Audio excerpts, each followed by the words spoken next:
बिस्मिल्लाहिर्रहमानिर्रहीम। अस्सलाम वालेकुम and welcome to all of you.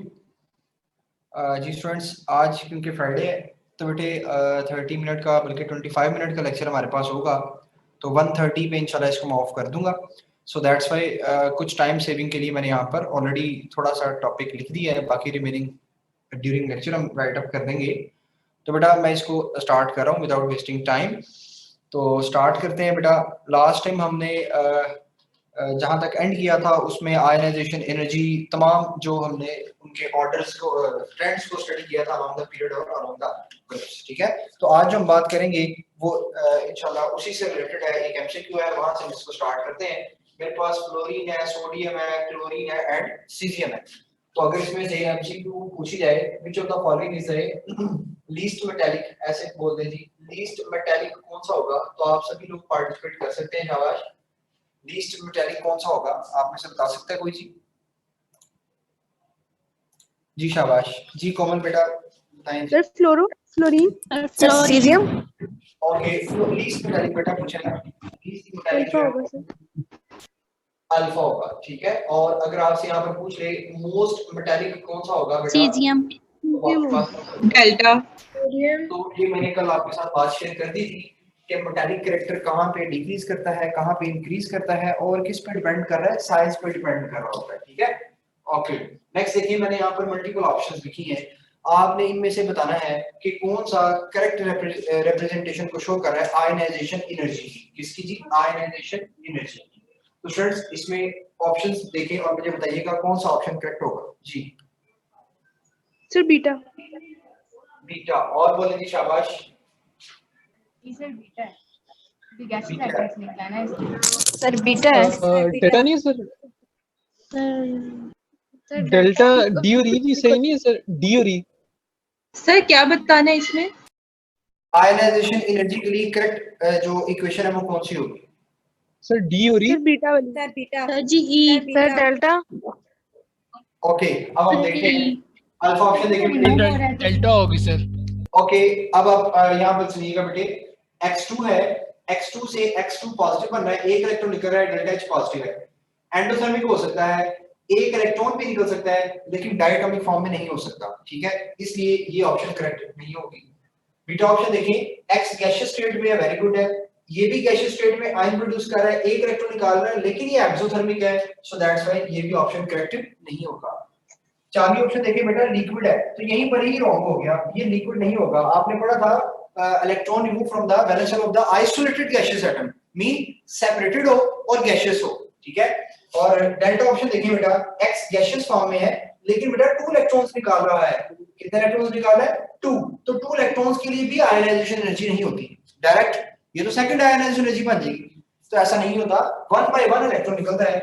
E option देखें, x गैसियस है, x गैसियस में पॉजिटिव चार्ज है, एक इलेक्ट्रॉन निकाला, एंडोथर्मिक है, so the correct option is only ई।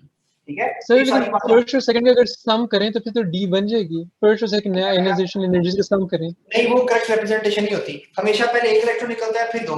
इसलिए देखिए कंसेप्ट क्या है, first ionization energy, second ionization energy, then third, और इनमें वेरिएशन भी आती है। जी बेटे। सर आपने बी का क्या बताया थी एक्सप्लेनेशन? एंडोथर्मिक होगी। सर आपने डेल्टा का क्या बताया? डेल्टा का बेटे मैंने ये बताया कि 2 इलेक्ट्रॉन निकल रहे हैं, एक इलेक्ट्रॉन के लिए होगी, 2 इकट्ठे इलेक्ट्रॉन नहीं रिमूव हो सकते। ठीक है, सर आपने बीटा का क्या एक्सप्लेनेशन बताई है? बीटा बेटा यहाँ पर एक्सोथर्मिक है ना, एंथैल्पी चेंज नेगेटिव है, ऐसा नहीं हो सकता। आयनाइजेशन एनर्जी, आयनाइजेशन पोटेंशियल जो है बेटा वो एंडोथर्मिक प्रोसेस होता है। ठीक है Sir, if it was X2, even then 2 electrons can't be removed. No फिर भी नहीं हो सकता, फिर भी नहीं पॉसिबल।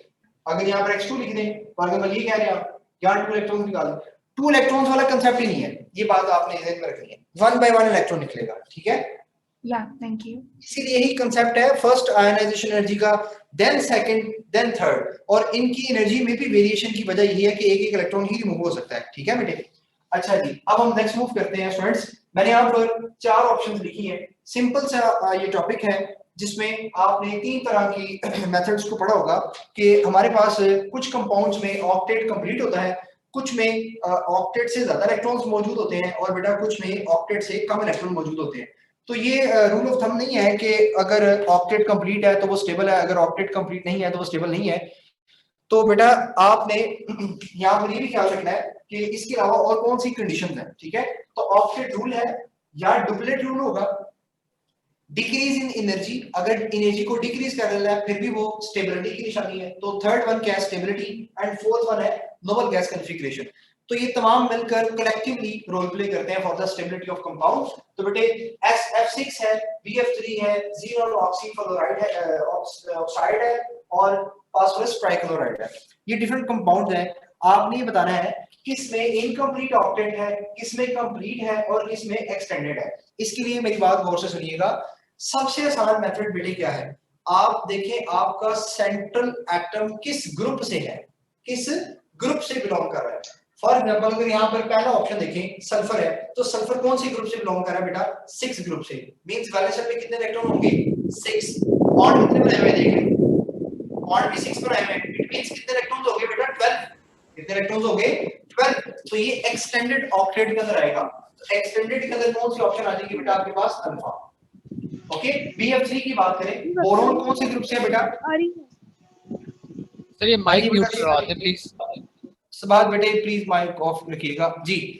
अब नेक्स्ट देखें, BF3 है बेटे, बोरोन कौन से ग्रुप से है, थर्ड। वैलेंस शेल में कितने इलेक्ट्रॉन होंगे, 3 इलेक्ट्रॉन। बॉन्ड कितने बनाए हैं देखें, 3 और 3 कितने हो गए बेटा, टोटल 6। तो ये क्या होगा, इनकम्प्लीट में आ जाएगा। तो बीटा ऑप्शन आ जाएगा बेटा इनकम्प्लीट में। और सर बी complete एक बार कौन सा फिर है? समझाएं। कौन सा बेटे, ये BF3।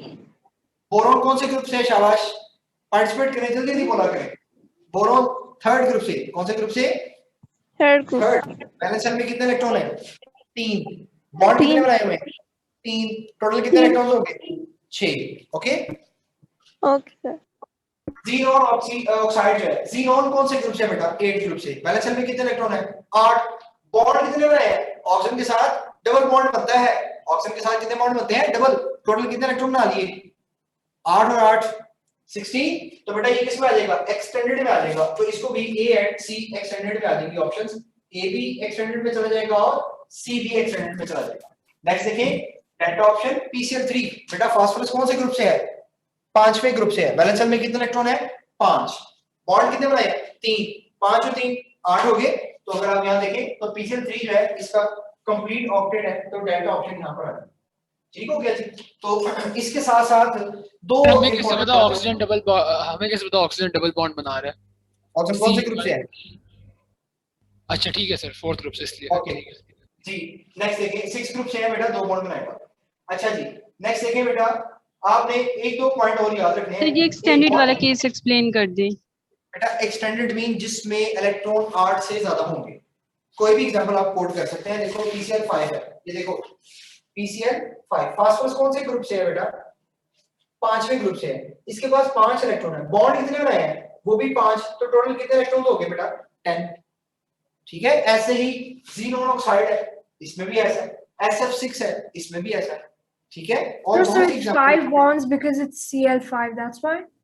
यस, आपने देखना नेबरिंग एटम्स कितने हैं। नेबरिंग एटम्स की बेस पर बताएगा ना कि उसका ऑक्टेट कंप्लीट है कि नहीं कंप्लीट। ठीक है सर, हम डुप्लेट के अकॉर्डिंग भी तो देख सकते हैं, उसके लिए डिफरेंट कंपाउंड्स अगर करें जी। डुप्लेट रूल अप्लाई होगा जो आपके पास फर्स्ट और सेकंड पीरियड के कुछ एलिमेंट्स हैं। लाइक हीलियम पे अप्लाई हो सकता है, हीलियम ऑलरेडी डुप्लेट फॉर्म में है। लिथियम है, अगर तो एक इलेक्ट्रॉन निकाल देगा तो लिथियम डुप्लेट रूल को भी फॉलो कर सकता है। ठीक है, लिथियम क्लोराइड है। PCl5 एक्सटेंडेड में होता है। नहीं नहीं नहीं, ये मैंने सारे आपको ऑक्टेट के बारे में बताया है। ये सारी बातें ऑक्टेट के लिहाज से। अगर तो वो ऑक्टेट के लिहाज से पूछ ले तो, और लिथियम क्लोराइड की एग्जांपल दे दे, ये ले। तो इसमें जो लिथियम है वो इनकम्प्लीट ऑक्टेट में आएगा और कंप्लीट डुप्लेट में आएगा। ठीक है, तो जब वो आपको लिथियम क्लोराइड देगा तो उसके अकॉर्डिंग ऑप्शंस भी देगा। मैंने सारी ऑप्शंस के अकॉर्डिंग मैंने आपसे ऑक्टेट के बारे में पूछा है।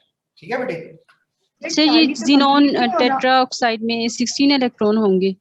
जी बेटे, ऑक्सीजन है ना, तो इसमें टोटल 4 ऑक्सीजन है। हर एक ऑक्सीजन डबल बॉन्ड बनाएगा ना, तो इसका यस सर, ठीक है। ये ज़ीनॉन, ये 2 इधर आ जाएंगे, 2 यहाँ पर, 2 यहाँ पर और 2 यहाँ पर। ठीक है, तो टोटल अगर आप इलेक्ट्रॉन काउंट कर रहे हैं तो 1 2 3 4 5 6 7 8 और 8 कितने हो जाएंगे बेटा, 16 हो जाएंगे। ओके, नेक्स्ट मूव करते हैं। अच्छा जी, ये बहुत सिंपल है, बॉन्ड फॉर्मेशन एनर्जी ऑलरेडी आप पढ़ भी चुके हैं, एमसीक्यूज भी सॉल्व कर चुके हैं।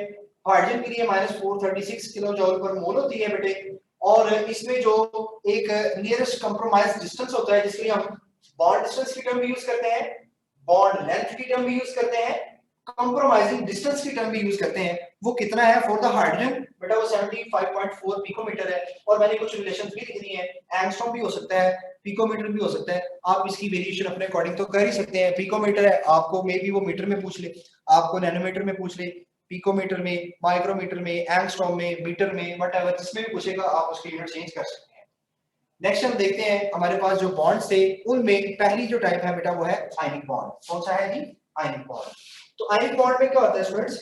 कंप्लीट ट्रांसफर ऑफ इलेक्ट्रॉन होता है। क्या होता है? Complete transfer of electron. आपने हाइड्रोजन के बारे में क्या बताया है? ये हाइड्रोजन जो आपने ऊपर, जी सही है, अभी ऊपर जो आपने लास्ट पॉइंट एक्सप्लेन किया है, ये यूनिट्स बताए हैं मैंने, इसके डिफरेंट यूनिट्स होते हैं हाइड्रोजन के।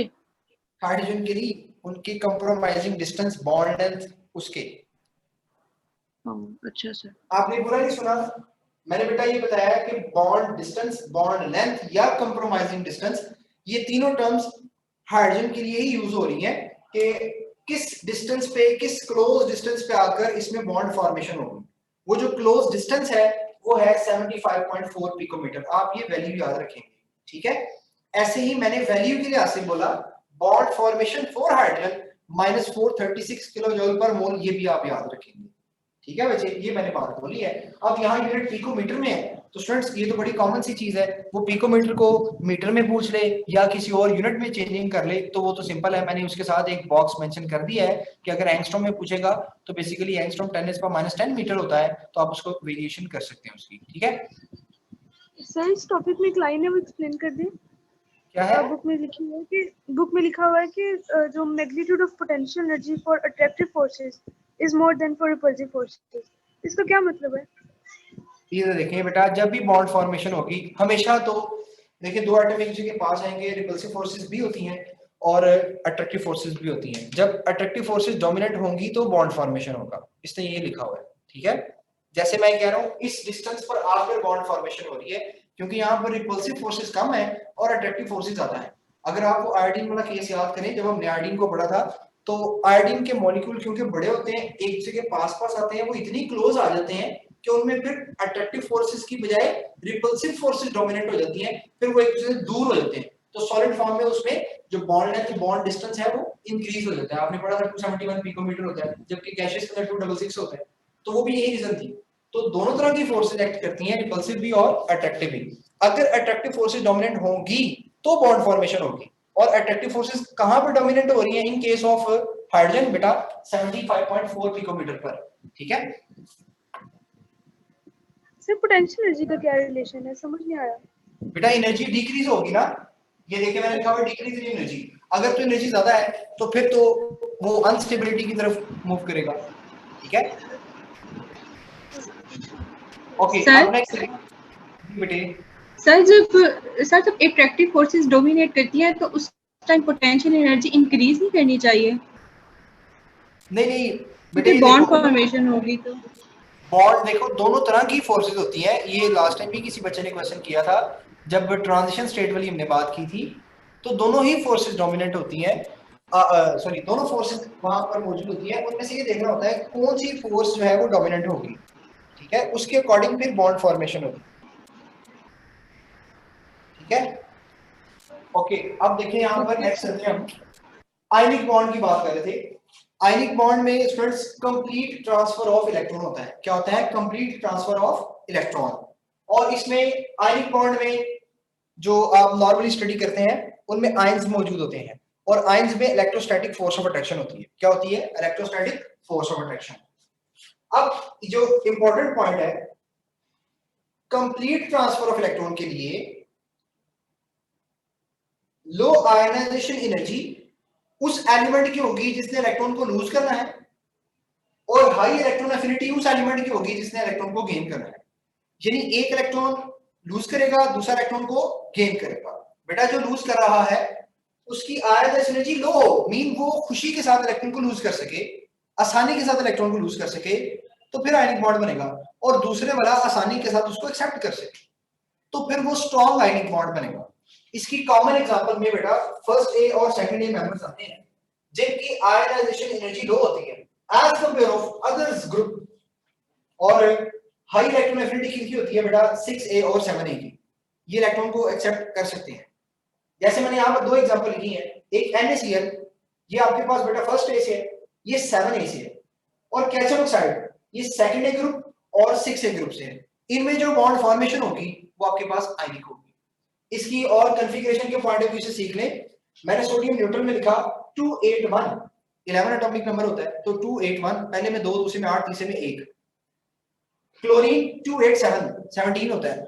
अब क्या होगा, ये सोडियम एक इलेक्ट्रॉन निकालेगा, बन जाएगा 28, ऑक्टेट कंप्लीट हो गया। क्लोरीन की बात करते हैं तो एक इलेक्ट्रॉन गेन कर लेगा तो 288, तो एक पॉजिटिव चार्ज बना, एक नेगेटिव चार्ज बना, दोनों मिलकर एक आयनिक बॉन्ड बनाएंगे, वो एक आयनिक कंपाउंड फॉर्मेशन हो सकती है। ठीक है, तो इसमें जो ओवरऑल चेंज आया वो क्या होगा, कंप्लीट ट्रांसफर ऑफ इलेक्ट्रॉन होगा। तो ऐसे बॉन्ड्स जो कंप्लीट ट्रांसफर ऑफ इलेक्ट्रॉन से बनते हैं उनको आप आयनिक बॉन्ड्स कहते हैं, और इसकी कॉमन एग्जांपल मैंने आपके साथ शेयर कर दी है। जी बेटे। सर आयनिक बॉन्ड्स बेसिकली इस चीज को रिप्रेजेंट करते हैं कि ये आयंस जैसे कि सोडियम और क्लोरीन है, ये noble gas electronic configuration attain करती हैं। देखिए जरूरी नहीं होता हर एक में नोबल गैस कॉन्फ़िगरेशन हो, ऑक्टेट डुप्लेट भी हो सकता है, एनर्जी डिक्रीज के थ्रू भी हो सकता है, स्टेबिलिटी के थ्रू भी हो सकता है, या कॉन्फ़िगरेशन अटेन कर ले। जैसे मैंने यहाँ बोला BF3 कंपाउंड, क्या ये एग्जिस्ट नहीं करता? एग्जिस्ट करता है, इवन इसमें ऑक्टेट कंप्लीट नहीं होता। क्या SF6 एग्जिस्ट नहीं करता? करता है, लेकिन इसमें भी ऑक्टेट कंप्लीट नहीं होता। तो जरूरी नहीं है कि सिर्फ ऑक्टेट ही देखा जाए, बाकी तमाम फैक्टर्स को भी हम देखते हैं कि उनमें क्या चेंज आ रहा है। ठीक है, तो यहाँ पर बेसिकली आयंस बनते हैं, तो इसमें जस्ट आपने इलेक्ट्रोस्टैटिक फोर्स ऑफ अट्रैक्शन और आयंस फॉर्मेशन के अकॉर्डिंग याद करना है कि कंप्लीट ट्रांसफर होगी, कौन कौन से ग्रुप्स में कंप्लीट ट्रांसफर हो सकती है ये भी देखना है। और सर इसके आपने जो लो आयनाइजेशन एनर्जी का बताया था कि जो एटम लूज करते हैं उसके होते हैं लो जो इजीली लूज कर सकते हैं, जो इजीली इलेक्ट्रॉन को लूज कर सकते हैं, उनकी आयनाइजेशन एनर्जी लो होती है। ठीक है बेटे। और मोस्टली जो मेटल्स होती हैं उनकी आयनाइजेशन एनर्जी लो होती है, इसलिए जो आयनिक बॉन्ड बनता है वो एक मेटल का पार्ट होगा और एक नॉन मेटल का पार्ट होगा। तो मोस्टली आयनिक बॉन्ड मेटल और नॉन मेटल में बना होता है, क्योंकि मेटल इलेक्ट्रॉन को लूज कर लेते हैं और नॉन मेटल इलेक्ट्रॉन को गेन कर लेते हैं। ठीक है, अच्छा जी, अब नेक्स्ट देखते हैं, इसमें और भी फैक्टर्स मौजूद हैं। उनमें मैंने देखे एक ये फैक्टर इस तरह से भी हमसे को पूछा हुआ था, कैटायनिक साइज बड़ा होगा। देखिए बेटा, अगर कैटायनिक साइज बड़ा होगा, इलेक्ट्रॉन का निकलना आसान, लो आयनाइजेशन एनर्जी, बात वही होगी। ठीक है, तो अगर आपको आयनाइजेशन एनर्जी आती है तो आप इनके किसी भी फैक्टर की बेस पर बात कर सकते हैं। ठीक है, तो कैटायन का साइज बड़े होने का मतलब लो आयनाइजेशन एनर्जी, और एनायन का साइज छोटे होने का मतलब हाई इलेक्ट्रॉन एफिनिटी होगी। ठीक है बेटे, तो इस तरह से भी बात पूछी हुई है, इसलिए मैंने इसको नोट में लिख दिया। आप इसी की बेस पर देखें, मैंने यहाँ पर 2 MCQs बनाई है। सोडियम क्लोराइड है, सोडियम क्लोराइड है, ब्रोमाइड एंड आयोडाइड। बेटे ABCD 4 ऑप्शन है। सोडियम तो चेंज नहीं हो रहा, कौन चेंज हो रहा है? एनायन। एनायन के चेंज होने का मतलब एनायन का साइज जितना छोटा होगा उतनी इलेक्ट्रॉन एफिनिटी ज्यादा होगी, जितनी इलेक्ट्रॉन एफिनिटी ज्यादा होगी उतना इलेक्ट्रॉन नेगेटिविटी डिफरेंस भी ज्यादा होगा। ठीक है बेटे, तो NaF इसमें इलेक्ट्रॉन नेगेटिविटी डिफरेंस ज्यादा है तो इसकी सबसे ज्यादा आयनिक होगा। फिर क्लोराइड है, फिर ब्रोमाइड है और फिर आयोडाइड है। ये इलेक्ट्रॉन नेगेटिविटी की बेस पर बताया। सोडियम और फ्लोरीन, सोडियम और क्लोरीन, सोडियम और bromine and sodium and iodine. इसे नीचे वाली एग्जांपल देखें, मैंने नीचे वाली एग्जांपल में कैटायन को चेंज कर दिया, तो कैटायन का क्या बड़ा था? कैटायन का जितना साइज बड़ा होगा उतनी आयनाइजेशन एनर्जी लो होगी, इलेक्ट्रॉन का निकलना आसान, आयनिक बॉन्ड फॉर्मेशन ज्यादा होगी। तो बेटा सीजियम की सबसे ज्यादा, क्योंकि सीजियम का साइज बड़ा है, इससे छोटा पोटेशियम है, उससे छोटा सोडियम है, उससे छोटा लिथियम है, तो ये बेटा साइज ऑफ कैटायन की बेस पर बात की है। नेक्स्ट देख लें, जो आयनिक कंपाउंड्स होते हैं इनकी क्या होती है? लैटिस एनर्जी होती है, और ये आप ऑलरेडी पढ़ चुके हैं कि लैटिस एनर्जी क्या होती है, चार्ज टू साइज रेशियो पर डिपेंड करती है। हाइड्रेशन एनर्जी, लैटिस एनर्जी दोनों के फैक्टर सेम है, चार्ज टू साइज रेशियो। और अगर किसी की लैटिस एनर्जी कम है, इट मीन उसको तोड़ना आसान है, तो उसकी सॉल्युबिलिटी क्या होगी बेटा? ज्यादा होगी। ये इस तरह से भी बातें आपसे पूछ सकता है। नेक्स्ट हम जो बात करेंगे वो है कोवेलेंट बॉन्ड के लिहाज से। कोवेलेंट बॉन्ड क्या है बेटा आपके सर? पास? सर आपने एटॉमिक साइज का बताया था, अगर एटॉमिक साइज कम होगा तो इलेक्ट्रॉन एफिनिटी ज्यादा होगी। एटॉमिक साइज कम होगा तो Yes. इलेक्ट्रॉन नेगेटिविटी, ज्यादा- सॉरी नेगेटिविटी ज्यादा होगी। इलेक्ट्रॉन एफिनिटी ज्यादा हो जाएगी। सर आपने इलेक्ट्रॉन नेगेटिविटी लिखा हुआ है वहाँ पे। मैंने कहा अगर इलेक्ट्रॉन एफिनिटी ज्यादा होगी तो उसकी वजह से इलेक्ट्रॉन नेगेटिविटी डिफरेंस भी ज्यादा हो जाएगा। देखिए इसकी इलेक्ट्रॉन एफिनिटी ज्यादा है ना फ्लोरीन की, तो फिर इनका जो डिफरेंस बना दोनों का वो भी ज्यादा होगा। ठीक है, ओके। कोवेलेंट बॉन्ड बनता है mutual sharing of electrons, mutual sharing of electrons है। अब अगर तो ये जो म्यूचुअल शेयरिंग है ये इक्वल हो तो आपके पास नॉन पोलर कोवेलेंट बॉन्ड बनेगा, और अगर तो वो अनइक्वल है तो आपके पास क्या होगी? पोलर कोवेलेंट बॉन्ड बनेगा। तो दो इसकी टाइप्स हैं, एक पोलर है और एक क्या है? Non polar. सिंपल सी बात है, ये कोई मुश्किल नहीं है बेटा। इसमें पोलर है और स्टूडेंट्स दूसरा क्या है? Non polar. पोलर की एग्जांपल में कौन आ सकता है? पोलर नॉर्मली हेटेरो एटम्स के अंदर बनता है।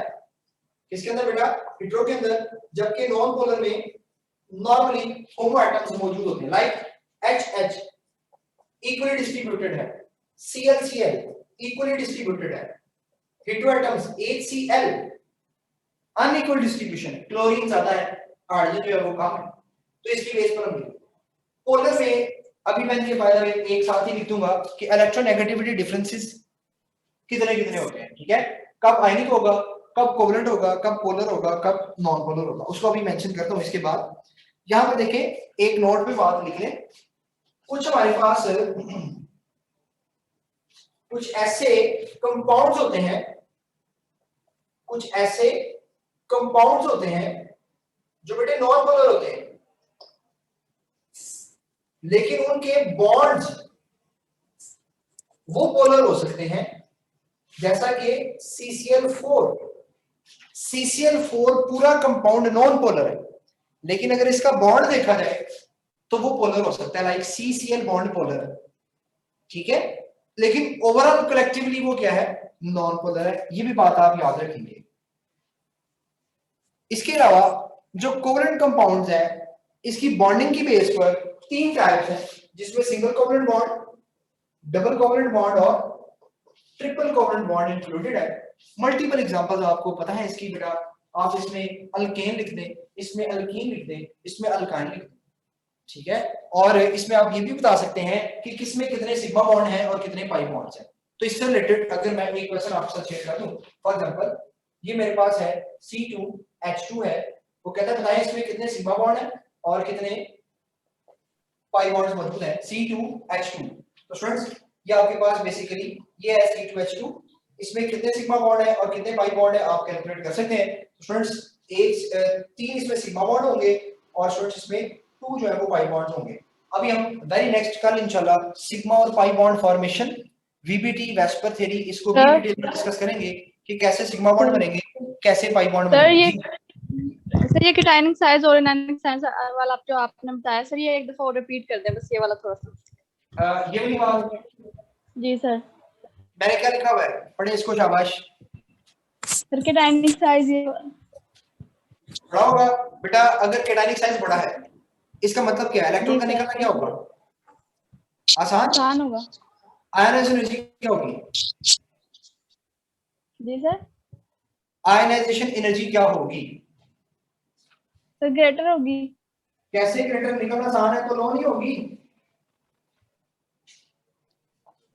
बेटा। इलेक्ट्रॉन का निकलना आसान है तो आयनाइजेशन एनर्जी लो होगी। ठीक है,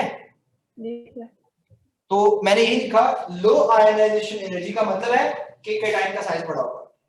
ठीक है, केटायन वाले एटम का साइज बड़ा होगा। और हाई इलेक्ट्रॉन एफिनिटी का मतलब है कि एनायन छोटे साइज का होगा, यानी जिसने इलेक्ट्रॉन गेन करना है वो छोटे साइज में। जितना साइज छोटा होगा अट्रैक्शन ज्यादा होगी, इलेक्ट्रॉन एफिनिटी ज्यादा होगी, इजीली इलेक्ट्रॉन को वो गेन करेगा। ठीक है, इस लिहाज से बात होगी। सर ये सीजियम क्लोराइड और पोटेशियम क्लोराइड का जो आपने ऑर्डर लिखा है, बता दें आपने किसके लिए लिखा है? लेटिस एनर्जी के लिए या फिर किसके लिए लिखा है? ये मैंने आयनिक कैरेक्टर के लिहाज से बात की है। ठीक है, ओके सर हाँ जी सर सर आपने नॉन पोलर का क्या BF3 जो है बताया वो इनकम्प्लीट कैसे बॉन्ड्स है? का? क्या सर आपने बॉन्ड्स का क्या बताया नॉन पोलर पोलर वाला? ये वाली बात आखिरी यस सर, सर ये रिपीट मैंने कर बोला देना। बेटा आपका कलेक्टिव कंपाउंड नॉन पोलर है CCl4, लेकिन अगर आप इनके बॉन्ड्स देखें तो वो पोलर है। ये बात समझ आई है आपको? सर बॉन्ड्स पोलर मतलब? ये देखें ये CCl4 है, इसमें जो एक C और Cl का बॉन्ड है ये वाला, बेटा ये पोलर है कि नहीं पोलर? यस सर पोलर है। ठीक है, लेकिन अगर आप ओवरऑल सम करेंगे तो कैंसिलेशन का इफेक्ट होता है, ओवरऑल ये नॉन पोलर होता है। इसको भी मैं पढ़ाऊंगा डाइपोल मोमेंट वाली टॉपिक के अंदर। सर BF3 इनकम्प्लीट कैसे है मुझे समझ नहीं आया, क्योंकि बोरॉन में 5 इलेक्ट्रॉन्स और फ्लोरीन जो है वो 3 इलेक्ट्रॉन्स दे रहे हैं, तो वो टोटल मतलब कंप्लीट नहीं हो जाएगा ऑक्टेट? बोरॉन कौन से ग्रुप से है? थर्ड ग्रुप से। तो वैलेंस शेल में कितने इलेक्ट्रॉन होंगे? 3। अब देखें, आप बताएं क्या ऑक्टेट कंप्लीट है? नहीं नहीं है। समझ आ गई है? अच्छा ठीक है जी, समझ आ गई। बैलेंस शेल देखना आपने बस। ओके सर बेटे, PCl3 का केस भी बता दें। बेटा PCl3 फास्फोरस 5वें ग्रुप से है, 5 और 3 उसने बॉन्ड बनाए हुए हैं तो 8 हो गए। ठीक है सर ठीक है। ओके, अब इंशाल्लाह कल यहीं से आगे कंटिन्यू करेंगे। It's 1:32 now. जुमा बेटा मिस हो जाएगा। सी यू टुमारो इंशाल्लाह। दुआ में याद रखिएगा। अल्लाह हाफिज़, अस्सलाम वालेकुम।